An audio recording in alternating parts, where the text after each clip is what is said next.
أعوذ بالله من الشيطان الرجيم بسم الله الرحمن الرحيم الحمد لله رب العالمين والعاقبة للمتقين والصلاة والسلام على سيدنا محمد وعلى آله وصحبه أجمعين أما بعد.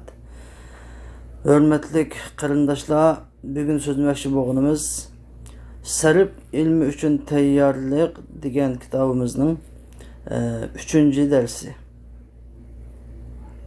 Biz aldı bilen ilgili derslerden bir az tekrar süfetli sözler ve bugünkü dersin kısaca mezmunu sözü bitip gideyli. Biz aldığımız dersimizde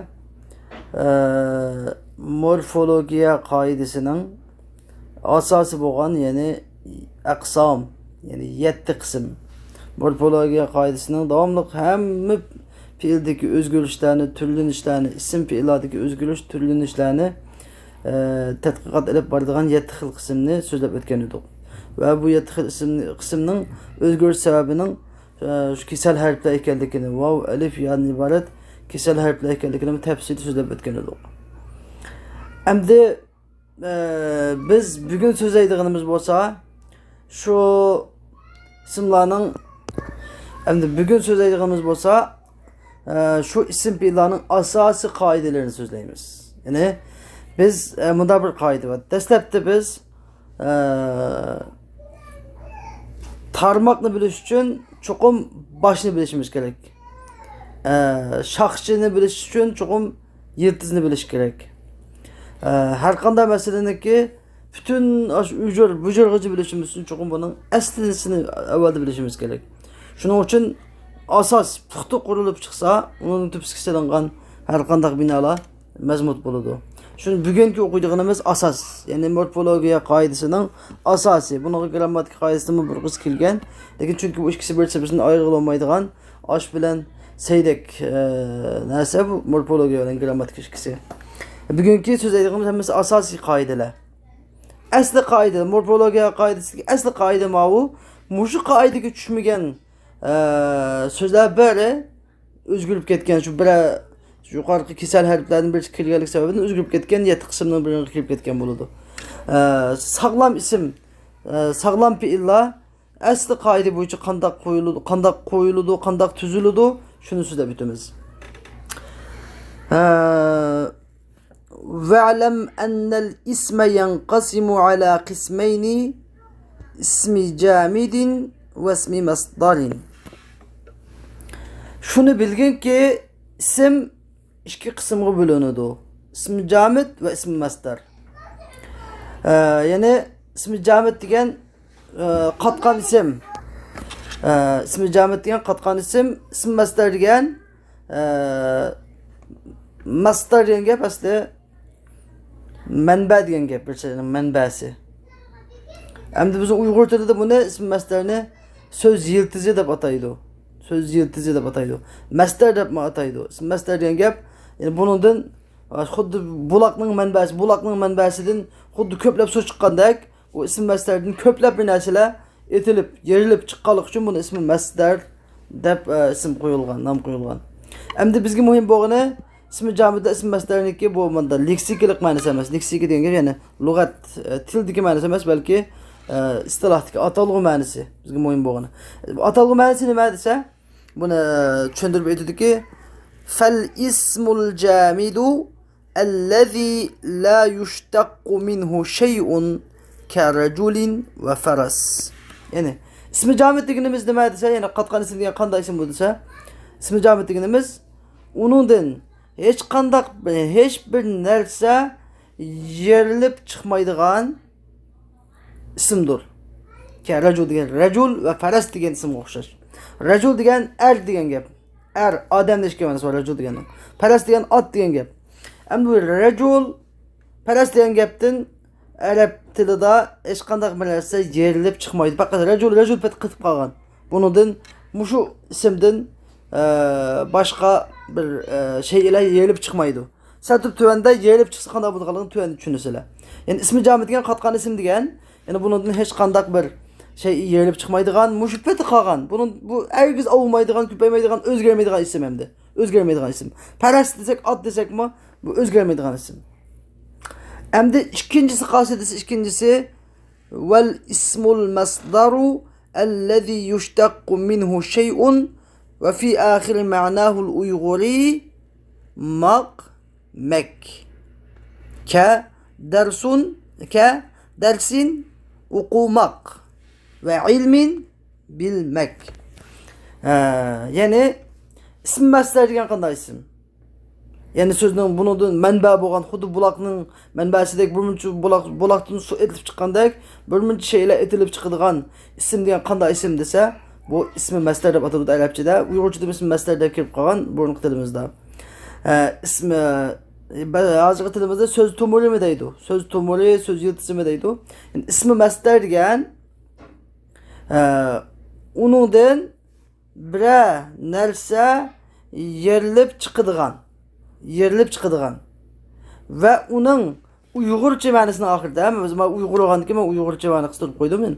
Uning Uyg'urcha ma'nosining oxirida shu so'zga biz ma'no etmoqchi bo'lsak, tarjima qilmoqchi bo'lsak, Uyg'urcha tarjimasining oxiriga maq ve mek degan ikki so'z qitiladigan so'z nima deb ataladi? İsmi masdar deb ataladi. Mana ismi masdar. Bu masalanga alaylik ki dersin, mesela dersun desek, ders desek onun Uyg'urcha ma'nosi o'qimak. Ve ilmun desek Uyg'urcha ma'nosi bilmek. Dersun desek masdar. İsmi masdar. İlmun desek ismi masdar. Bunundan bir muncha narsa yerilib chiqadi. Tuvanda nima yerilib chiqadiganligini tuvanda so'zlab o'tamiz. Demak biz Uyg'urchada ifodalaganda maq, mek, o'qish, bilish, o'qimak, bilmek deb tushundiramiz. Mana mushuni ismi masdar deymiz. Hamda morfologiya qoidasi mana mushu ismi masdar ustida to'xtaladi, to'xtamasdan. Yuqorqi ismi jamiyat, yani qatqan ismlar ustida to'xtalmaydi. Nimishqa? Undan hech qanday bir narsa yerilib chiqilmaganligi uchun u shu payt qoldi, xolos, u ustida. Ismi masdardan bir muncha şeylar yerilib chiqqanligi uchun to'xtalish tadqiqot mushuning ustida bo'ladi. Hamda bu ism masdardan nimalar yerilib chiqqanligiga qarab boqaylik. Fa'lam annal araba yashtaqu min kulli masdarin 12 şey'a. Yani deydi ki hamda sen yuqori qilan bilgan bo'lsang, bu fa degan gap, yani yuqori qilan bilgan bo'lsang demakchi. Fa'lam anna shuni bilginki al arab, yani arablar, arab degan arablar, yani hamma arab. Arablar yashtaqu min kulli masdarin 12 şey degan her masdardan yuqori masdarni tushunib o'tamiz, masdarning nimaligini. Her masdardan 12 tane narsani yerib oladi. Arablar her masdardan 12 narsani yerib oladi. Her masdardan 12 narsa türlünüb chiqadi demakchi. Bu 12 narsa nima? Ve hum madi arafa ve mudari ya'lifu. Mesela o 12 narsa qas-qasi bo'lsa birinci madi. Mesela o'tgan zaman fe'li. Arabdagi bu masdardan ismi masdarga ism mi? İsim ikki xil oldu, birisi ismi cami, ism masdar oldu. Bu ism masdar degan ismdan nima chiqadi? Birinchisi o'tgan zaman fe'li chiqadi. O'tgan zaman fe'li. Yani fe'l demek biz hozir arabchani qanchaga bo'ldik? Arabning kalam 3 tuzilgan. Ism, fe'l, harfdan tuzilgan dedik. Harf o'z oldiga bir gap bo'lsa, demak ism eng asosiy degan gap. Yani fe'llar hammasi nimadan chiqqan? Ismdan tug'ilib chiqqan degan gap. Fe'llar ismdan tug'ilib chiqqan degan gap. Yerilib chiqqan. Mana birinchisi masdardan yerilib chiqadigini madi degan o'tgan zaman fe'li. O'tgan zaman fe'li. Masalan, arafa degan o'xshash, masalan, arafa. Arafa desek bildi degan gap mana. Arafa tunudi bildi degan gap. Bildi degan gap, yani o'tgan zamanda bildi degan gap. Yani bu shu nimadan chiqqan asli arfan masdar. Arfan masdardan chiqqan nima? Arfan degan arf bilmek, tunumak degan masdardan chiqqan birinchi yerilib türlünüb chiqqan amil nima? Fiil, o'tgan zaman fe'li. İkincisi ve mudari. Mesela mudari degan keladigan zaman fe'li degan gap. Mudari, yani keladigan zaman fe'li. Keladigan zaman fe'li, mesela ya'rifu degan o'xshaydi. Ya'rifu desek bilidu degan bo'ladi. Bilidu, tunuydu. Bilidu degan gap, yani keladigan zamanda bilidu degan gap. Yani bundan ikincisi yerilib chiqqan narsa mudari, yani keladigan zaman fe'li. Üçüncü yerilib chiqqan narsa ism masdardan ismi fa'il. İsmi fa'il degan masalan bir narsani qiluvchining nomi degan gap hamda. Bir ishni qiluvchining nomi degan gap. Yani alifun degan o'xshaydi. Alifun desek bilgüçi degan gap. Bilgüçi desek arifun. İsim masdardan yana arfan degan masdardan, ya urfan yoki arfan degan masdardan nima chiqadi? Arifun, ya'ni bilgüçi degan qiluvchining nomi. İsmi fa'il deymiz buni. İsmi fa'il chiqadi. Bu qanchisi? 3-inchisi oldu. 4-inchisi vasmu maf'ulin. Yani ma'rufun mesela. İsmi maf'ul. 4-inchi yerda chiqqan narsa ism masdardan ism maf'ul, ya'ni qiluvchining nomi dedik mi? Hamda ism maf'ul degan bir şey, ish harakat onunğa qilingan obyektning nomi. Ish harakat onunğa qilingan obyektning nomi, qilinuvchining nomi degan gap. Masalan, ma'rufun desak, ma'ruf degan tunulgan degan gap. Tunulgan. Ma'rufun tunulgan. Hamda mavut 4-inchisi oldu. 5-inchisi ve cehad. Lam ya'rif. Yani mesela 5-inchi ism masdarni yerib chiqqan 5-inchi narsa bo'lsa cehad. Cehad degan yani o'tgan zamonga inkor qilish fe'li. O'tgan zamonga inkor qilish fe'li. Yani lam ya'rif, bilmedi, tunumedi, bilmedi desek, qachon bilmedi? Tunigan bilmedi. Tunigan tunumedi. Ya bundan burunqi ilgirki vaqtda bilmedi, tunumedi deganda bo'ladi. Bu o'tgan zamonni inkor qilish fe'li yerib chiqadi 5-inchisi. 6-inchisi ve nafi. La ya'rifu. Mesela nafi degan yani keladigan zamonni inkor qilish fe'li yerib chiqadi. Yani ism masdardan keladigan zamonni inkor qilish fe'li. Mesela la ya'rifu desek tunumaydi, bilmaydi. Ya'rifu degan tunuydi, biladi degan bo'lganma, la ya'rifu desek tunumaydi, bilmaydi degan bo'ladi. Yani bunu yani keladigan zamonni bilmaydi. Bundan keyin bilmaydi degan gap. Keladigan zamonni inkor qilish fe'li yerib chiqadi. 7-inchisi ism masdarni yerib chiqqan ve amrun. Ve amrun degan yani i'rif ve liya'rif degan o'xshaydi mesela. 7-inchisi ism masdarni yerib chiqqan 7-inchi omil bo'lsa buyruq fe'li. Buyruq fe'li mesela i'rif. I'rif desek yani bilgin, tunug'in, bilgin degan bo'ldi. Ve liya'rif desek amr buyruq fe'li ikki xil bo'ladi. Biri lamliq buyruq, biri lamsiz buyruq. Lamliq buyruq degani i'rif, yani liya'rif degan lamliq. Lamsiz buyruq deganimiz i'rif desek lamsiz buyruq. Bunun farqi i'rif degan lamsiz buyruq naq maydondagi so'z anglab turgan odamni bo'ladi. I'rif bilgin deb. Lamsiz buyruq olsa naq maydonda yo'q odamni bo'ladi. Liya'rif yani bilsin, tunusun. Sen bunu deb qo'y, bilsin. Sen bunu deb qo'y, tunusun deb shunda deydi. Yani bu qanchisi? 7-inchi ism masdardan yerilib chiqadigan 7-inchi şey, 7-inchi omil i'rif ve liya'rif yani emir, buyruq fe'li. 8-inchi ism masdardan 8-inchi yerilib chiqadigan şeyi bo'lsa cheklama fe'li. Yani cheklama, bir narsadan tusush, cheklash fe'li. Cheklash fe'li bo'lsa ve nahyun la ta'rif mesela. Sen bilmegin, tunumagin deymiz, la ta'rif desek. Bilmegin, tunumagin degan söz anglab o'tirgan odamni cheklash, to'sish fe'li 8-inchisi yerib chiqqan. 9-inchi, 10-inchisi bo'lsa vasmu zamanin, vasmu makanin ma'rifun. 9-inchi, 10-inchisi bo'lsa ism masdarni yerib chiqqan 9-inchi, 10-inchi omil bo'lsa zaman ismi ve makan ismi. Yani bu ikisi isim hem de. Yani bu şu isim masdardan bir qancha isim, bir qancha fe'l yerilib chiqadi. Endi bir ish harakat qilinadigan zaman ve ish harakat qilinadigan makan, joyniki ismi yerilib chiqadi. Mesela ma'rifun degandik mesela. Ma'rifun desek, yani tunuladigan joy, bilinadigan joy. Tunuladigan vaqt, bilinadigan vaqt. Yoki tunuydigan joy, tunuydigan vaqt. Biladigan joy, biladigan vaqt degan bunda ma'nosi bor. Uni kenidan 11-inchisi amdima diqqat qilib bitirishimiz ismi zaman bilan ism makonniki shakli, yezilish shakli o'xshaydi, xat shakli.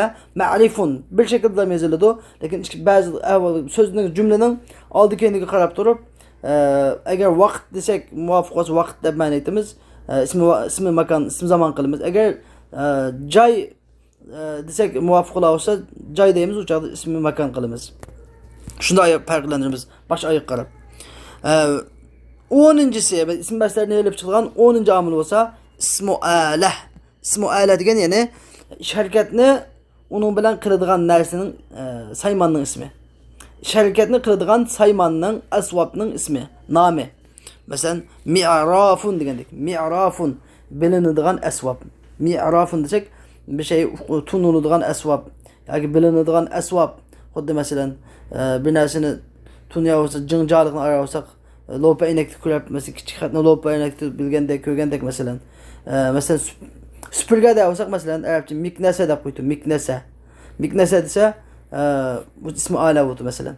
Uning necha xil shakllari bor. Hozir men u yanada o'qish boshlaganlar uchun, boshlovchilar uchun tayyorlangan darsga o'qishga eng ko'p qo'llanadigan nusxasini ham yo'llab qo'ydik. Mi'rafun desak, ya'ni bilinadigan, tunuladigan asbab degan bo'lamiz. Uning keyinidan 12-chi, ya'ni 11-si ismi ala, ya'ni alatning nomi bo'ldi. Hem 12-ci ismi masdardan yerilib chiqqan 12-ci şey bo'lsa, vasmu tabdil, ya'ni ashurma ism. Ashurma ism deymiz. Bunu bir Uyg'urchada ashurma sifat mi deb qo'yadi. Masalan, a'rafu deymiz. A'rafu desek af'alu degan bab qo'shiydi. Demak, a'rafu deganimiz yani bilgan, yani bak biladi. Andın. Bak biladi. Masalan, ba'zi yerda afdalu deb kelsa yaxshiroq, bu undan yaxshiroq deganini ko'rsatadi. Ba'zi yerda a'rafu desa eng obdan biladi, eng biladigan, eng tunuydigan degan ma'nosini so'zni ashur musbat, ya'ni boshqalardan selishtirma musbat, ashur musbat deb shikil bo'linadi. Mana bu yerda a'rafu deb buni af'ali tafdil mi deb qo'ydi. Buni ismi tafdil, ya'ni ashurma sifatning nomi deb 12 dona narsa yerilib chiqqan bo'ldi. Nimadan? Ism masdardan. Demak, bu shu har birini arab bu shu 12 narsani nimaga so'tib biz so'zlab o'tgandek fa'ala deganga so'tib. Fa'ala degan diqqat qiling, fa'ala. Masalan, arafani fa'ala madi. Fa'ala madi. Bu shu babniki hammanglar diqqat qilib yozinglarki, o'lcham nima fa'ala? Fa'ala madi. Qildi. Yaf'ilu mudari qiladi. Aslında nimadan chiqaman desa fa'lan degan masdardan. Qilmoq degan masdardan. Fa'lan masdar. Qilmoq. Fa'ala madi. Shu fa'lan masdardan chiqadigan fa'ala madi qildi. Yaf'ilu mudari qilidir. Ish harakatni qiladi degan gap. Fa'ilun masdar ish harakatni qilguvchi. Maf'ulun fa'ilun ismi fa'il ish harakatni qilguvchi. Maf'ulun ismi maf'ul ish harakat qilinguvchi. Ish harakat uningda yuz beruvchi degan gap. Harakat uningga qilinguvchi degan gap. Maf'ulun. Lam yaf'il fi'l cihat. Bu qilmadi. Lam yaf'il fi'l cihat qilmadi. La yaf'ilu fi'l nafi qilmaydi. If'il amr, lamliq amr. If'il lamsiz amr qilgin. Li yaf'il lamliq amr qilsun. Etqin qilsun. La taf'il fi'l nahi şeklimi fi'li. Qilmag'in. Maf'ilun ismi zaman ismi makan. Harakatni qiladigan joy, harakatni qiladigan vaqt. Mif'alun harakatni qiladigan asbab. Af'alu degan qilg'aqroq desak bo'ladi. Yoki hammadan yaxshi qiladigan, hammadan yaxshi qiladigan, hammadan obdan qiladigan, bak yaxshi qiladigan degan ma'nolarni ko'rsatadi.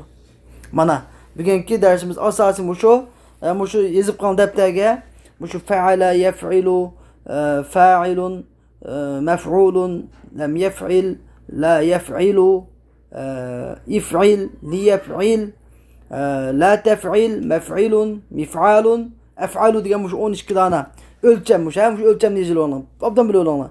Atalg'ili bilan biz madi, mudari, fa'il, maf'ul, cihat, nafi, amr, nahi, ismi zaman, ismi makan, ismi ala, ismi tafdil degan nomlarni bilib yozib, uningdan buni har birining misolini mesela arafa degandek har birining misolini bilib yozib bir jadval qilib jadvallashtirib qo'yinglar. Bu shu eng asos. Bu shuning udul tushgan hamma sog'lom ism, sog'lom fe'l bo'ladi.